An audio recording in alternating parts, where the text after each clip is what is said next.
So what's up? Kamusta? Ayos pa tayo dyan. So nandito tayo ngayon sa may Eco Drive, Plaridel branch. At yung moto visit natin ng branch natin na natin ano nga ba yung mga available unit nila rito para at least parang kaya idea. Pag pumunta kayo rito, alam niyo na rin yung presyo at yung unit mismo. So tara, yung moto visit na natin.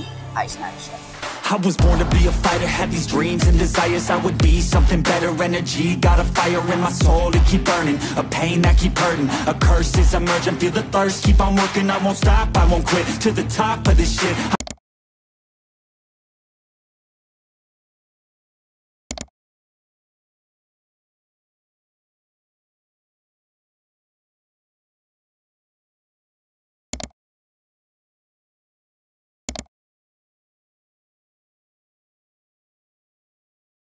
Habang umuulan, ikot muna tayo rito sa branch nila. So ito yun, Eco Drive. Ayan, Eco Drive. Meron sila rito sa may Plaridel. At last time nga, nakapag-vlog tayo na itong TLG na Blitz 2000 ADV. Ayan. So sa mga nagtatanong, ito yung presyo niya.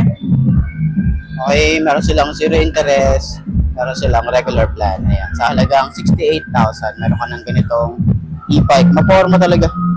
No? So, kung gusto nyo pang off-road to, palitan nyo ng tires. Okay, pang on and off-road, palitan nyo siya. Kung gusto nyo siyang gawing pang trail, di ba? Pwede naman yan. So, meron din tayo rito na ito pang pamilya talaga to eh. May mga naghahanap din ng mga pang pamilya. Meron silang ganito. Okay, ito naman is Traveler 1,500. Ang cute eh, no? Traveler talaga. Meron na rin siya rito ganito.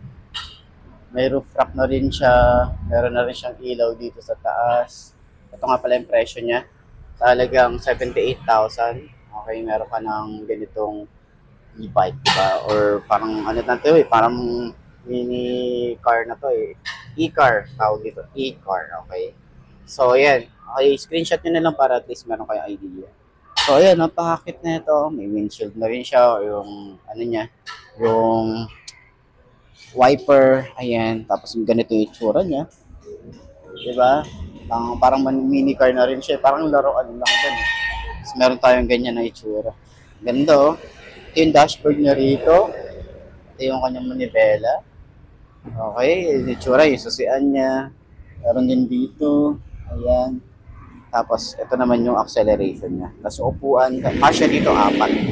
Meron na rin tayong roof rack dito. Tapos, meron din tayo mga parang e-trike. Ganyan rin tayo. Ito naman, 51,000. 51,500. Ayan. So, ito yung kanilang plan. So, screenshot nyo na lang din. Ayan, meron silang mga ganyan. Parang mga pang golf cart din, no? Parang pwede rin siyang, ano. Ayan, yung itsura niya. So, dito, madalas nakikita ko sa mga ganito, yung mga pag namamalengke, yan, tapos dun sa likod, parang may mga dinadala sila or mga, meron silang dinideliver, mga ganun, mga prutas, mga ganun. So, meron na rin silang basket dito sa harap, di ba? And dito naman, meron silang Econo 800 MT version 2, 63,500, ayan. So, ito naman yung plan niya. Para at least pagpunta nyo rito, alam nyo na. Meron na rin tayong ganun, no? May lights na rin siya sa harap. Meron na rin siyang electric fan doon para in case na mainitan kayo. Yan. Itsura naman ng headlight natin dito. Yan. Disc brake. Ganda rin, ano? Yan. So, meron na rin tayo rito na pwede na rin itong dalawahan. Ayan. Storage pala yung nandun sa ilalim. Diba? In case na mamamalengke kayo, meron na rin siyang storage doon. Tapos dito yung driver, doon yung passenger. Ayan. So, sa mga nagbe-business naman, meron din sila rito e-cargo 1,000 60V. Ayan, 72,500. Ito naman yung plan nila. Ito naman yan. Okay, di ba? So, ganyan yung tsura niya. Mga nagdi-deliver ng mga tawag dito, ng mga galon ng tubig, ayan, pwede ang isang ito. Ayan, maluwag yun dito sa passenger. Diba, kahit siguro dalawa pa rito, pwede. Ito yung tsura niya, yung panel niya, yung kanyang driving. Okay, meron na rin tayong electric fan doon. Tapos meron na rin tong ganito.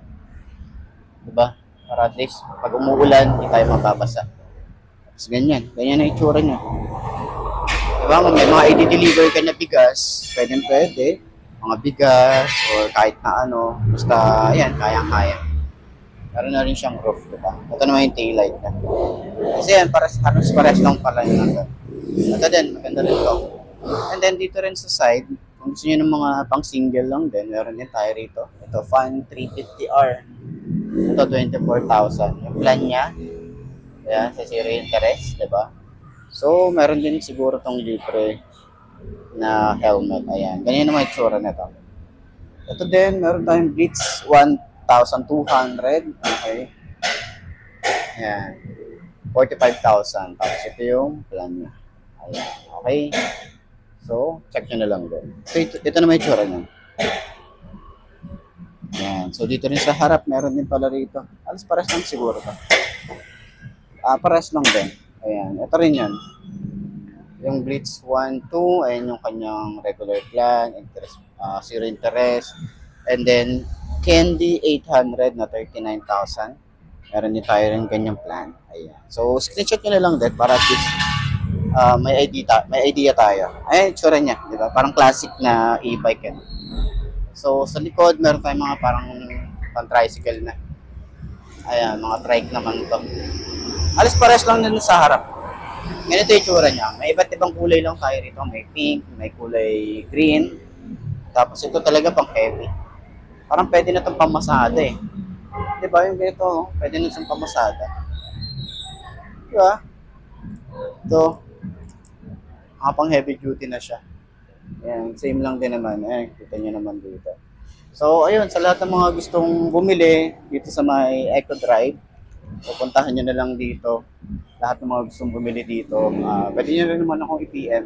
Lalagay ko na lang din yung contact number nila dyan para sa mga gustong mag-inquire. Dyan sa screen nyo, makikita nyo naman yan. Para at least, pwede silang direct contact or message na lang din ako para at least may-transfer ko sa kanila. So, ayun, sana nakatulong tong video na to sa mga naghahanap ng e-bike ngayon 2025. Alam ko, hindi lang motorcycle yung nahanap nyo.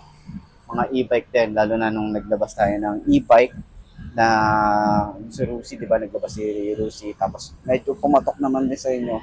Inalam niyo din, di ba? So, ayun. So, ayun, maraming salamat. Okay, ayos na siya. So, yun nga, no, ito na ba ang e-bike na bagay sa'yo? Kung ito na nga ay markahin mo na at mag-subscribe ka na sa aking YouTube channel, i-click mo na rin yung notification bell para updated ka sa lahat ng videos na upload natin dito. Araw-araw sa laging tatandaan, wala sa e-bike ang itatagal yan. Kundi na sa pag-aalaga mo yan, tatagal yan, ayos na ayos yan. So, kita na ulit tayo bukas ay Mark Day. Maraming salamat sa inyo. Babush.